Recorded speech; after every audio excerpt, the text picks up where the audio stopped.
Jacob Hartwell moved through San Antonio's market district with the impatient stride of a man who considered obstacles personal affronts. It was Tuesday morning, and he was already behind schedule for a meeting with his cotton broker. The vendor stalls had expanded again, spilling into walkways that should have been clear, forcing him to navigate around displays of cheap goods and desperate sellers. Everything about the market irritated him, the chaos, the inefficiency, the visible poverty that seemed to reproach his success simply by existing in proximity to it. His father's voice echoed in his mind, as it always did. "Sentiment is weakness, Jacob.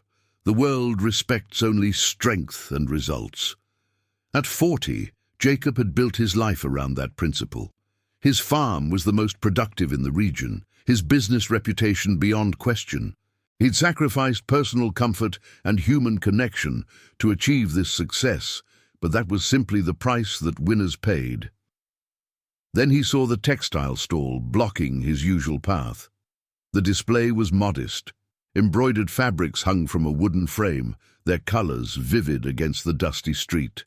A woman sat behind the stall, her hands moving with practiced efficiency as she worked on another piece. She didn't look up as Jacob approached, didn't seem to register his presence or importance. This casual disregard fed his irritation.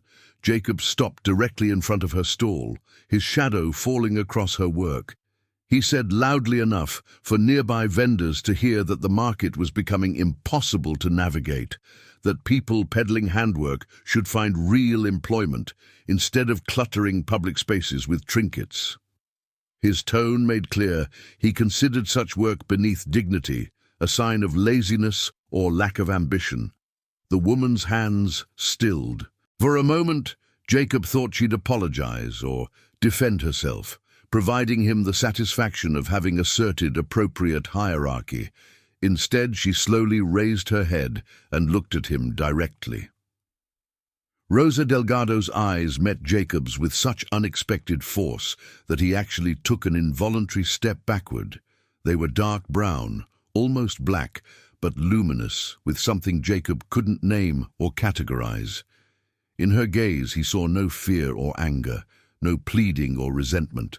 Instead, he saw depths of character that made his own inner landscape seem shallow by comparison. He saw strength that had nothing to do with power over others, dignity that wealth couldn't purchase, and a capacity for feeling that simultaneously attracted and terrified him. More disturbing still, he saw that she truly looked at him, not at his expensive clothes or his obvious wealth or his social position, but at him, at the man he actually was, beneath all his carefully constructed armor. And what she saw, reflected back in her eyes, was someone smaller and more frightened than he'd ever acknowledged. The moment lasted perhaps 5 seconds, though Jacob would remember it as much longer. Then he tore his gaze away, disturbed by sensations he didn't understand and couldn't control. He muttered something about watching where she set up her stall and pushed past, continuing toward his meeting. But his hands were shaking slightly, and his heart raced with an intensity he usually associated with anger, but which felt entirely different. Behind him, Rosa returned to her embroidery, though her hands trembled enough to make the stitching difficult.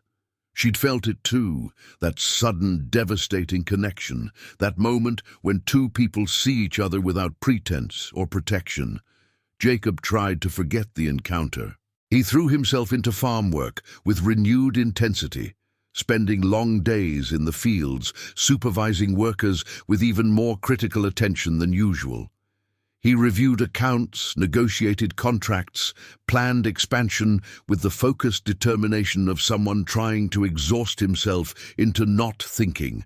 But every quiet moment brought back those eyes, that gaze that had stripped away all his defenses and seen something in him he didn't want to acknowledge existed. 3 days later, Jacob found himself riding through the market district again, telling himself he was simply checking on business activity, observing the commercial life of San Antonio. He dismounted and walked through the vendor stalls, ostensibly examining goods, but actually searching for one particular stall, one specific woman. When he found Rosa's display, he stopped at a distance, watching her work. She was helping an elderly Mexican woman examine an embroidered shawl, speaking in Spanish, with a warmth Jacob hadn't heard in his own voice in years. The care she took with the customer, the genuine interest she showed in the woman's needs, the way she carefully wrapped the purchased item, all of it spoke to a way of moving through the world that was completely foreign to Jacob's experience. Rosa glanced up and saw him watching. Their eyes met again, and that same electric connection surged between them. But this time, instead of looking away immediately, Jacob held her gaze for several heartbeats, trying to understand what was happening, trying to regain control over his own reactions. Rosa broke eye contact first, returning her attention to her customer. But Jacob saw a slight tremor in her hands, a catch in her breath that suggested she'd felt the intensity too. He should have left then, should have returned to his farm and his carefully ordered life. Instead, he approached her stall. Rosa watched him come with visible wariness. She'd spent enough time around wealthy Anglo men to know they rarely brought anything good to women like her. She braced herself for another insult, another demonstration of her insignificance in his world.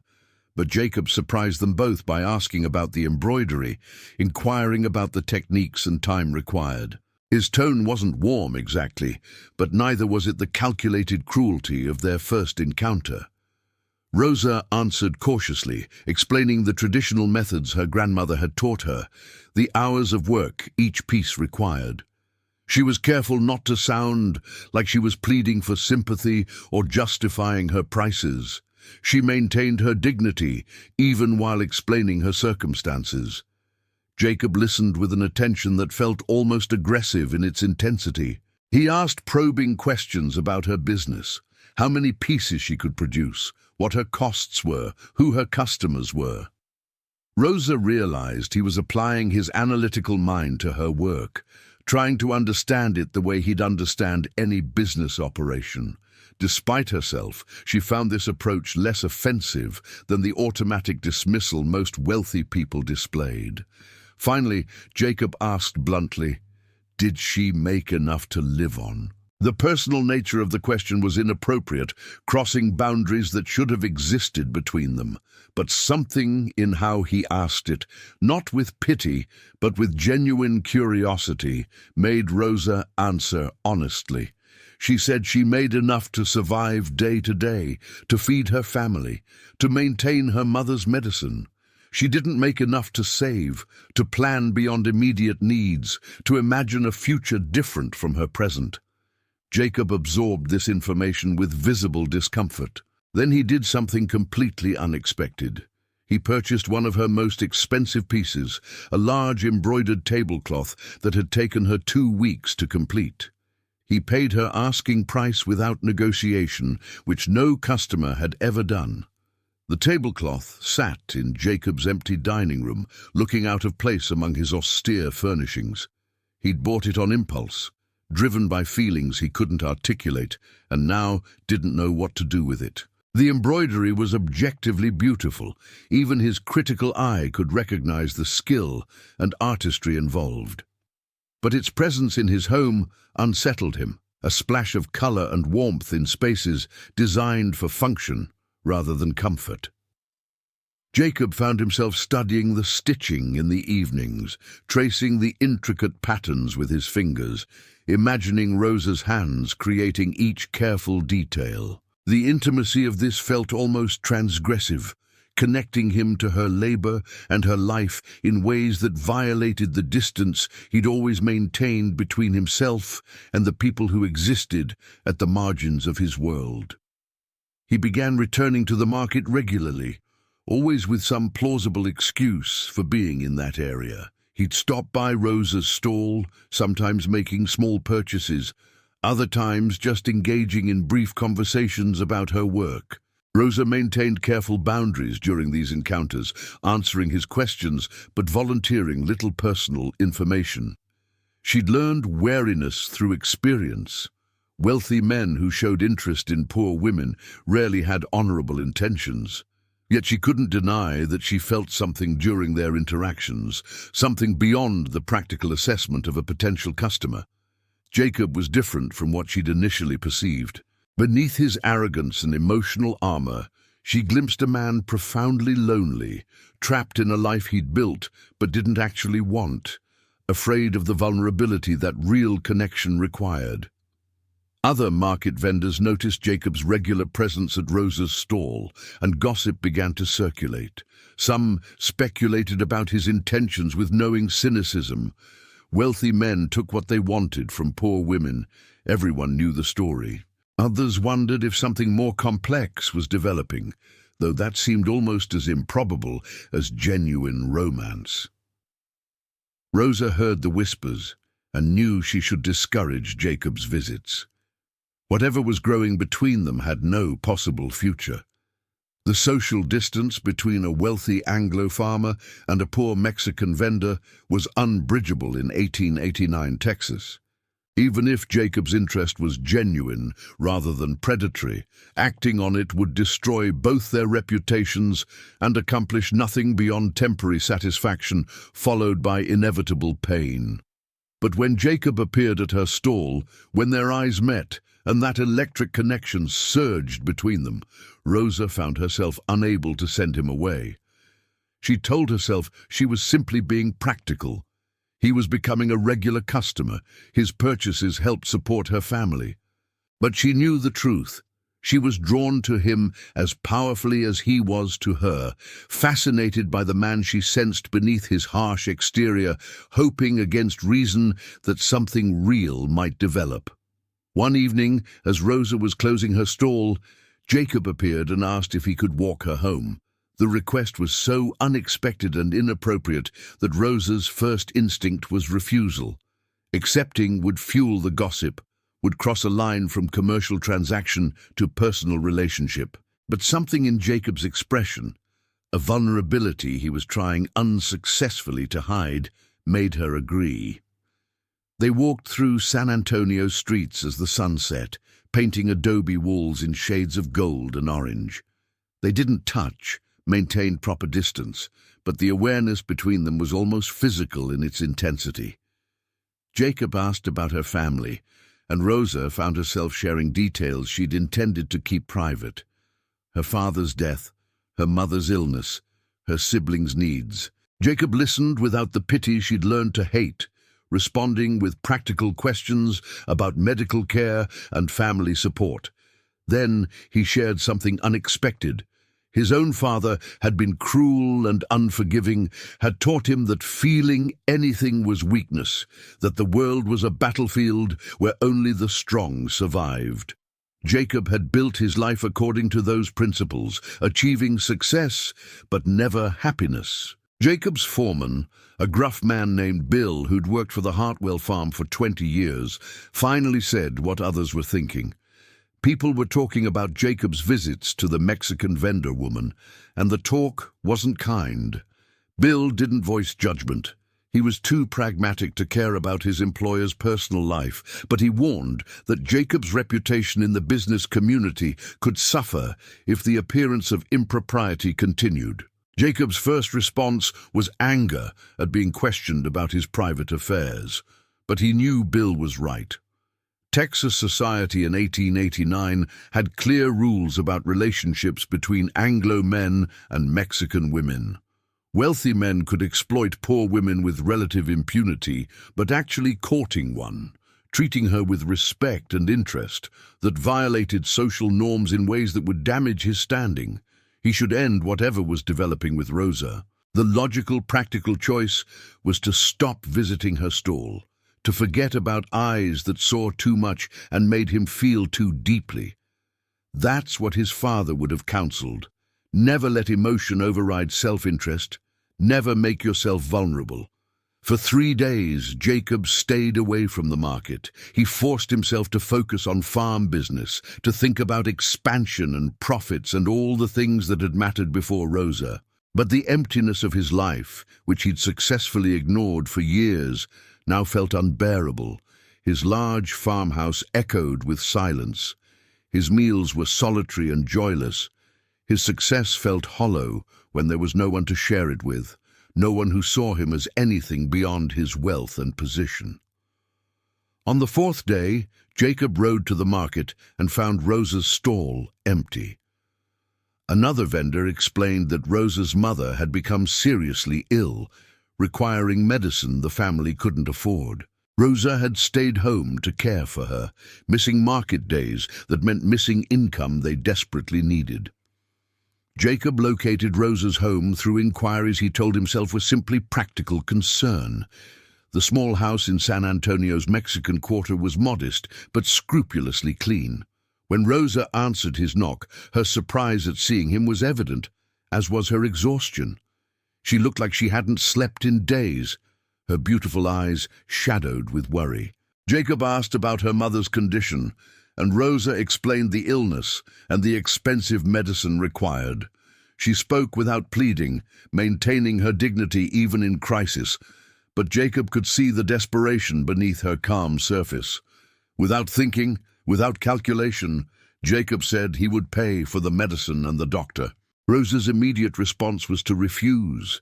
She wouldn't accept charity, wouldn't become obligated to a man whose interest in her remained ambiguous and potentially dangerous. Her pride in the face of genuine need both frustrated and moved Jacob. He found himself explaining, with more honesty than he'd intended, that this wasn't charity or an attempt to create obligation.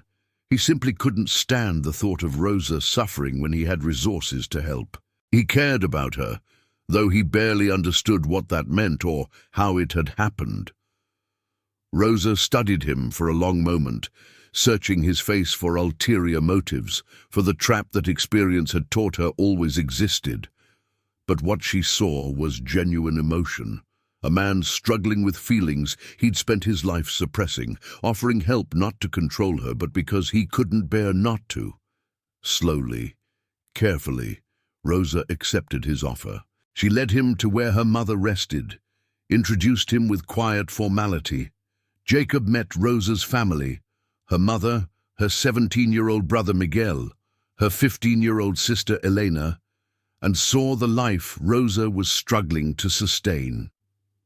He understood for the first time the weight she carried, the constant calculation of impossible choices, the exhaustion of never having enough. Jacob arranged for the best doctor in San Antonio to attend Rosa's mother, paid for medications without question, and left money for food and necessities during Rosa's absence from the market. Rosa's mother recovered slowly under the doctor's care. The medicine Jacob provided worked where cheaper alternatives had failed, and within 2 weeks the crisis had passed. Rosa returned to the market with gratitude toward Jacob, but also uncertainty about what his generosity meant for their relationship. The debt she now owed him felt dangerous, even though he'd never suggested he expected anything in return. Jacob's feelings about the situation were equally complicated. Helping Rosa's family had felt right in a way that nothing in his life had felt right for years. But it had also made him realize how deeply he'd come to care about Rosa, how much he wanted not just to see her occasionally at the market, but to be part of her life in more fundamental ways. The impossibility of this desire was evident. Texas society might tolerate a wealthy man's casual exploitation of a poor Mexican woman, but it would never accept a genuine relationship based on respect and equality.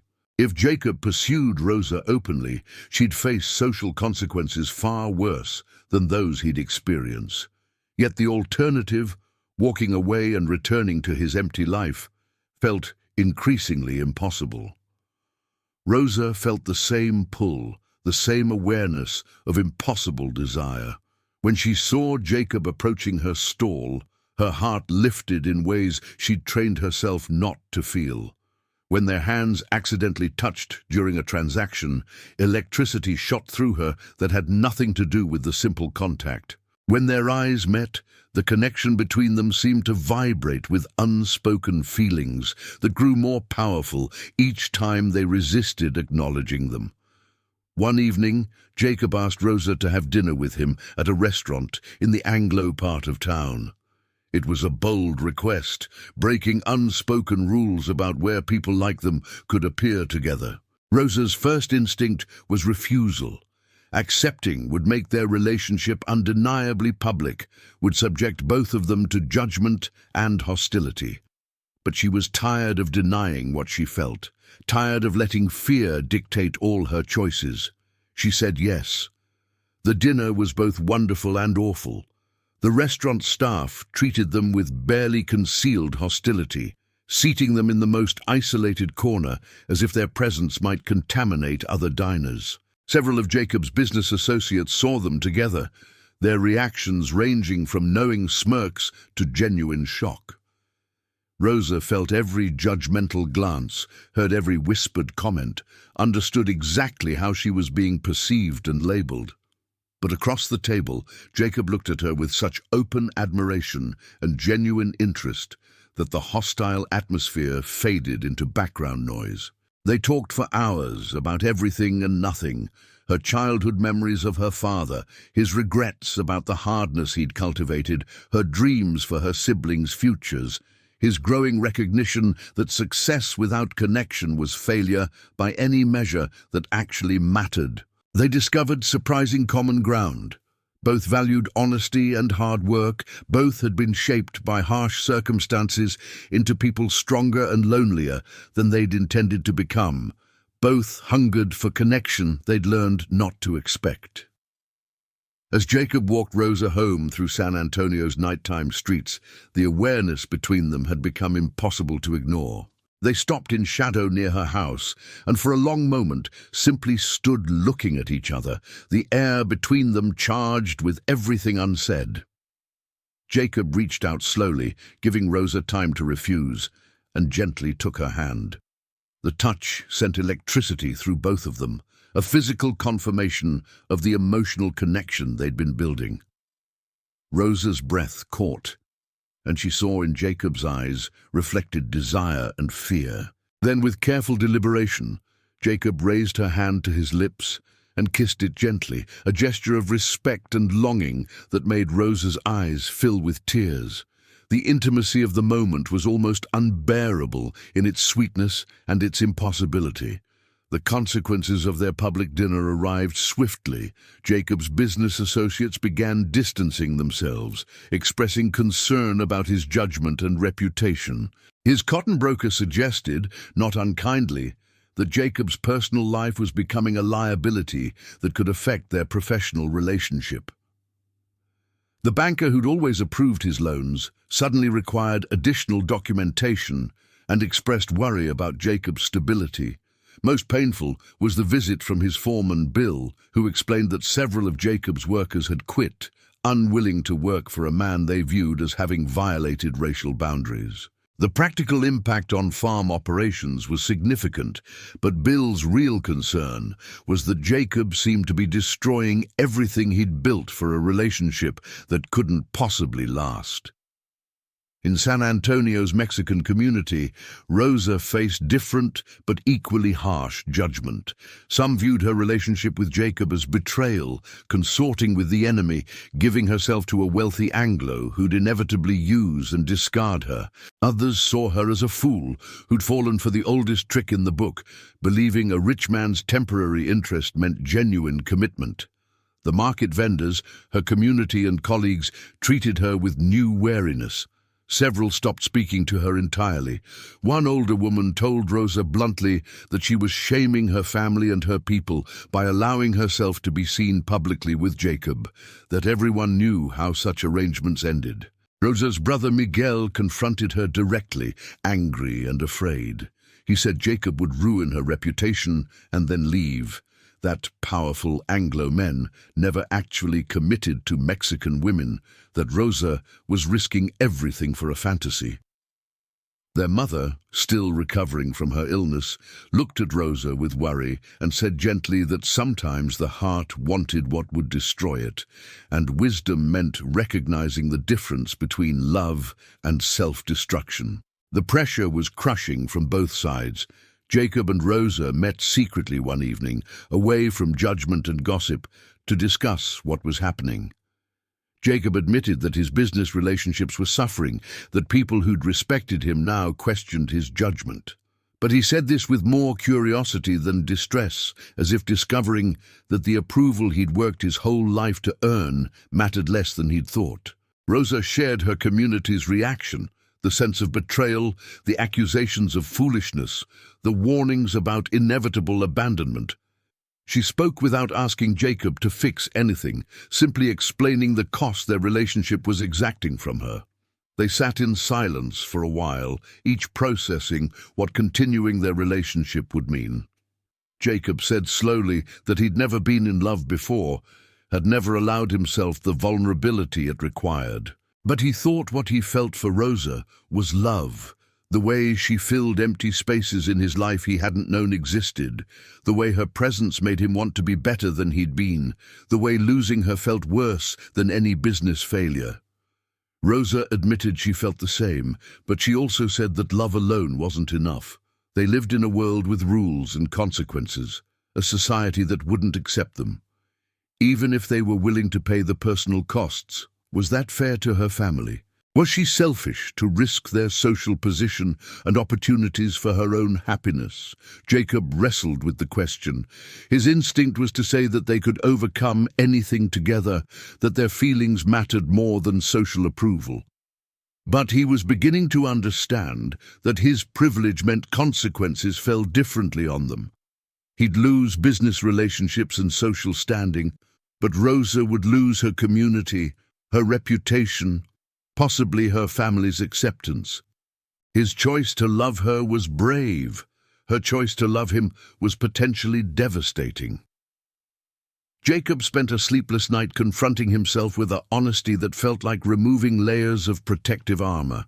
He examined his life, the farm he'd built, the wealth he'd accumulated, the respect he'd commanded, and recognized that all of it had been constructed around his father's values rather than his own. He'd never questioned whether success meant land and money and power, had simply accepted those definitions because they gave him clear goals to pursue.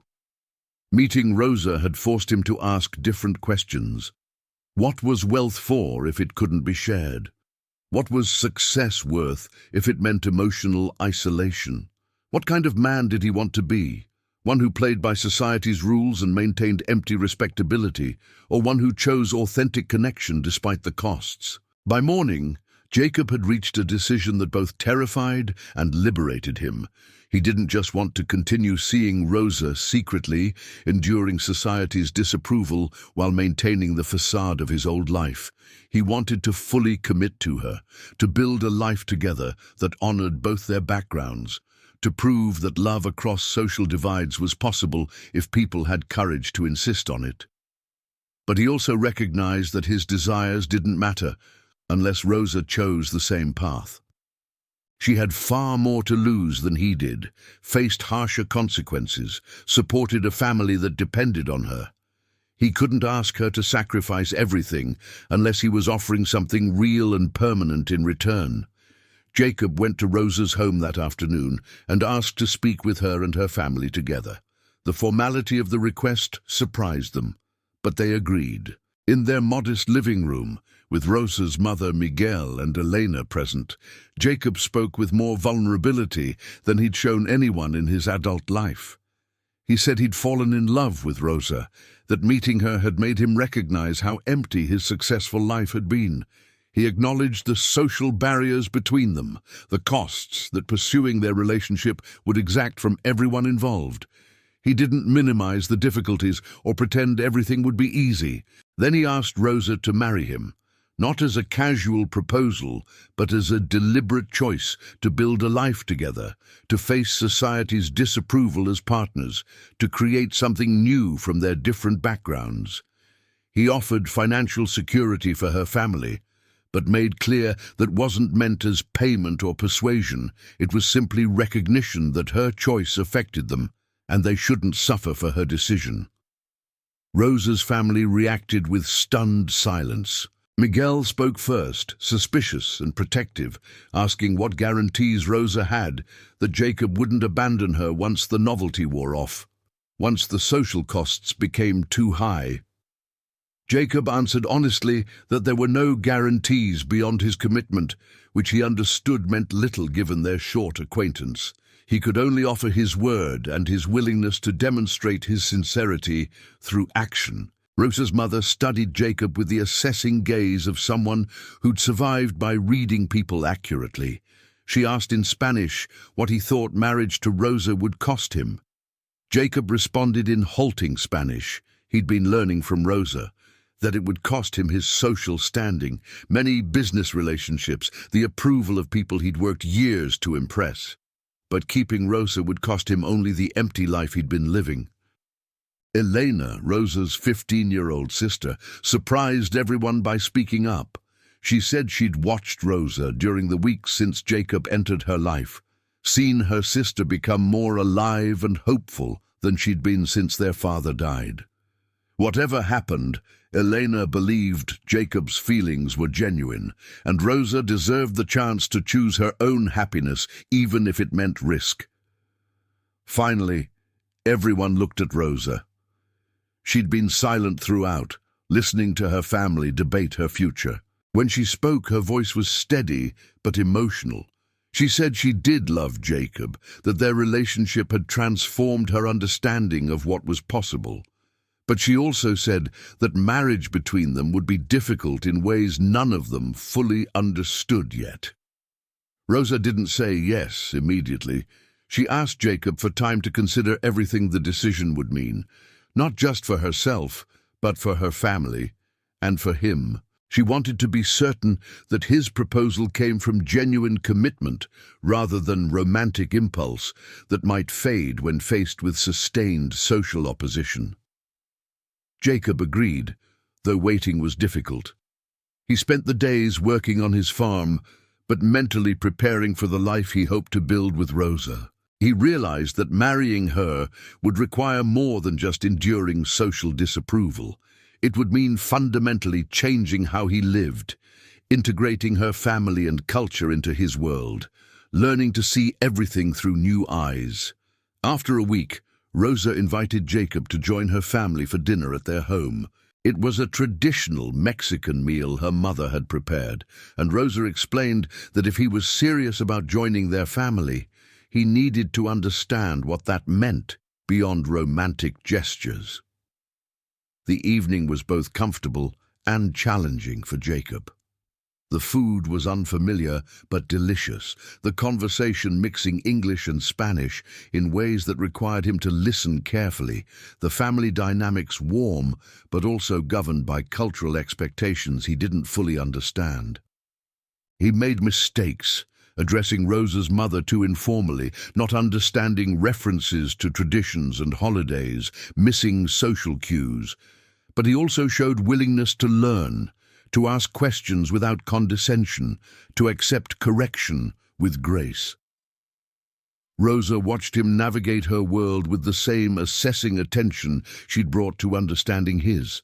She saw him make genuine effort, saw him treat her family with respect rather than charity, saw him begin to grasp that marrying her meant joining two worlds rather than bringing her into his. After dinner, Rosa and Jacob walked in the small courtyard behind her home. The San Antonio night was warm, stars brilliant overhead, the sounds of the Mexican Quarter surrounding them.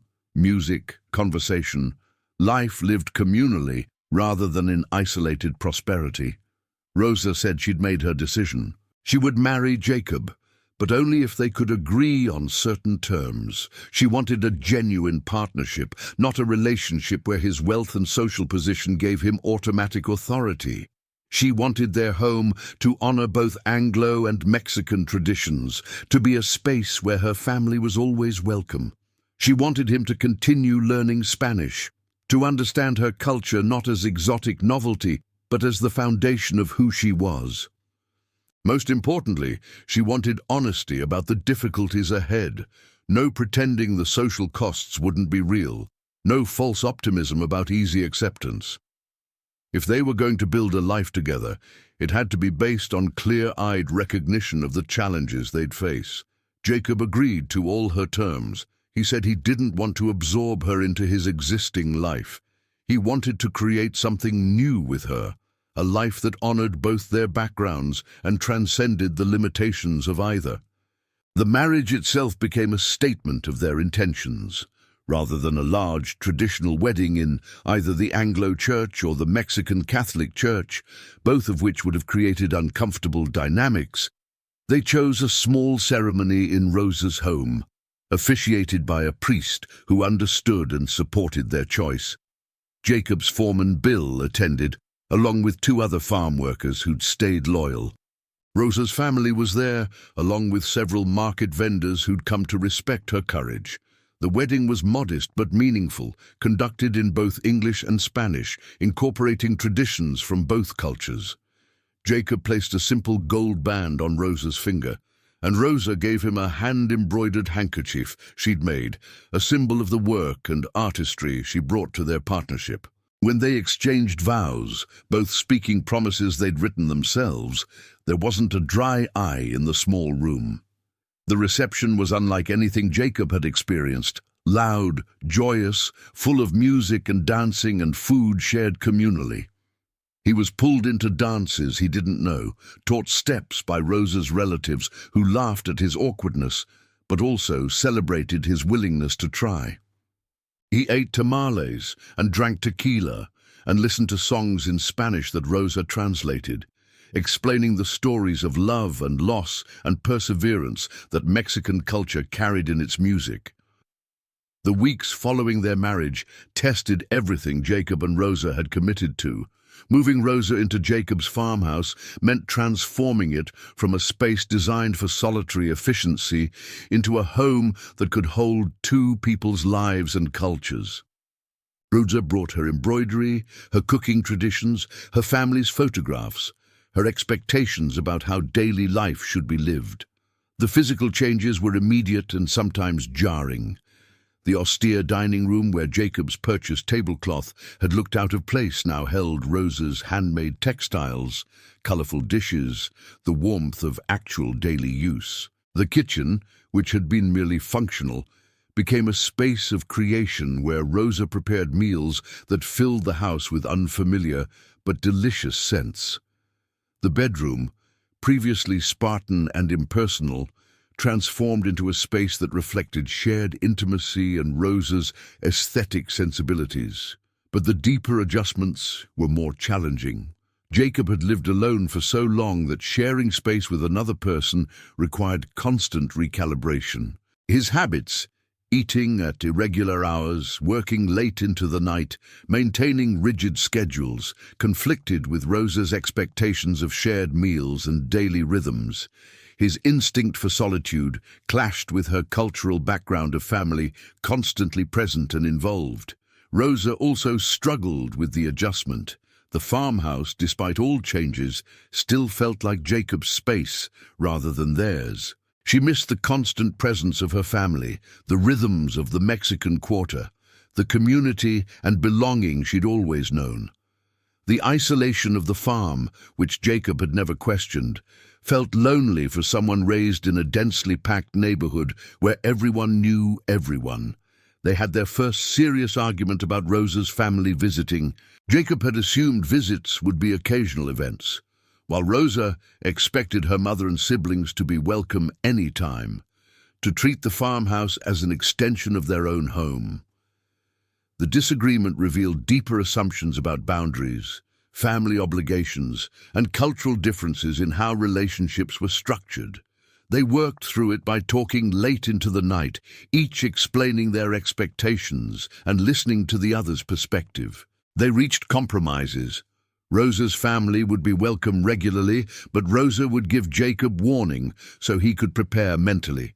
Jacob would make genuine effort to engage with her family, rather than treating visits as obligations to endure. The business community's reaction to Jacob's marriage remained hostile. Several associates stopped working with him entirely, unwilling to associate with someone who'd violated social boundaries so flagrantly.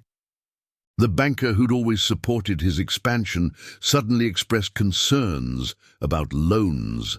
At the Merchants Association meetings, Jacob faced cold shoulders and barely concealed disapproval. More troubling were the workers who continued to quit, uncomfortable with the idea of working for a man married to a Mexican woman. Bill explained bluntly that some white workers viewed it as a betrayal of racial hierarchies, as setting a bad example that might give other workers ideas about crossing social lines. Jacob needed to hire replacement workers, but his reputation made that difficult. His solution surprised even himself. He began actively recruiting Mexican workers, offering fair wages and respectful treatment. These workers, initially suspicious of an Anglo farmer who'd married into their community, gradually recognized that Jacob's commitment to Rosa was genuine and that he treated them with dignity unusual for the time. The farm's workforce gradually shifted from predominantly Anglo to mixed, which further isolated Jacob from his peer group but created a more functional and loyal operation. Rosa contributed to the farm in unexpected ways. Her embroidery business, which she'd been reluctant to abandon, found new life as she began teaching other Mexican women on the farm how to create marketable goods.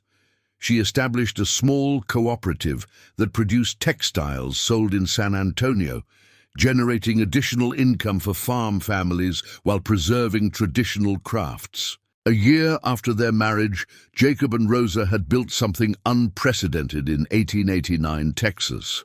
A genuinely integrated household that honored both Anglo and Mexican traditions. A farm operation that functioned across cultural lines. A marriage based on equality and mutual respect, despite the social forces arrayed against it.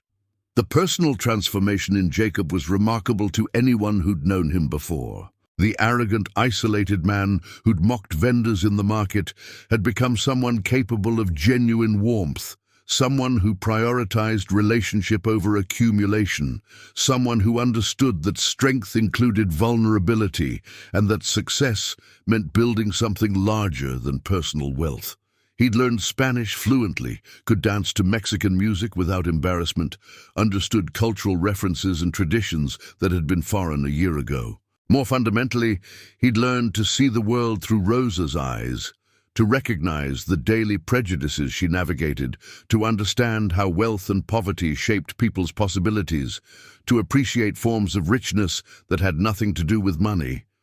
Rosa had transformed too, though her changes were subtler. The woman who'd been ground down by poverty and loss, who'd expected little beyond survival, had discovered that she could claim space and voice and power.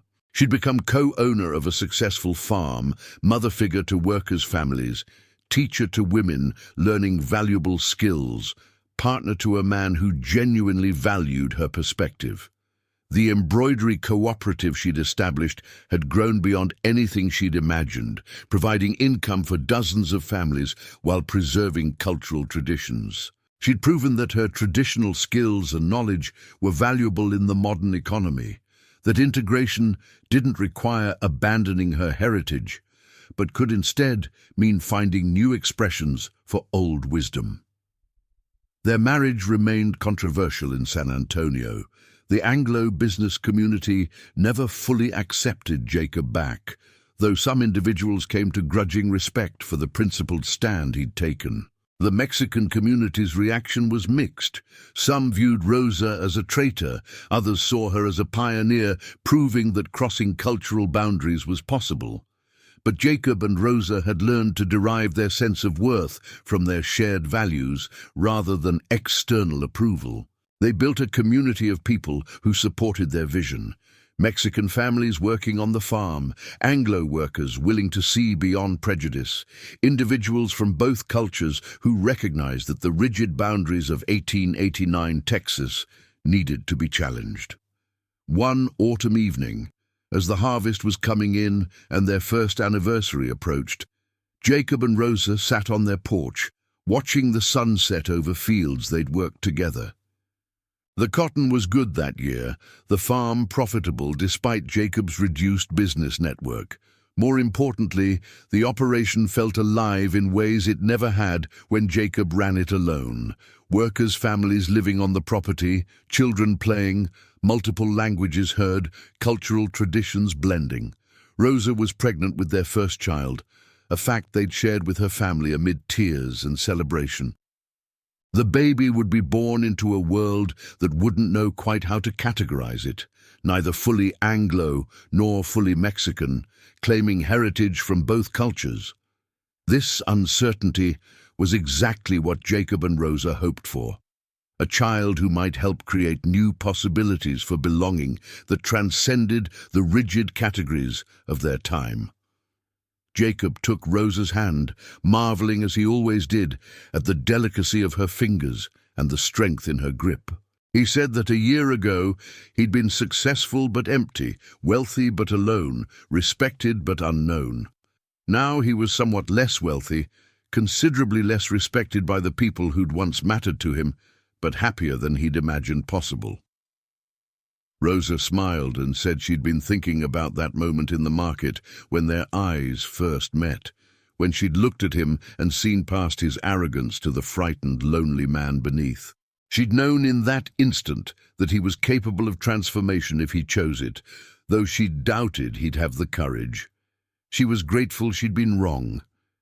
Jacob admitted that in that same moment he'd felt something crack open inside himself.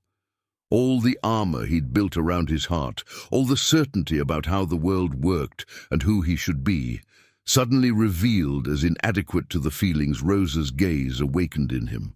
It had terrified him, but it had also saved him from a life that would have been successful and utterly meaningless.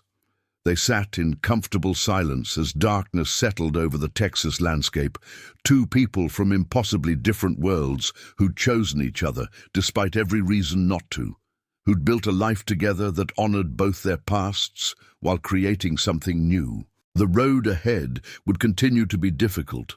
Social prejudice didn't disappear because one couple refused to accept it. But Jacob and Rosa had each other, had their emerging family, had proof that transformation was possible when people had courage to look past surface differences to the humanity beneath. And they had the knowledge, earned through struggle, that some things, love, partnership, authentic connection, were worth any price society might demand for claiming them.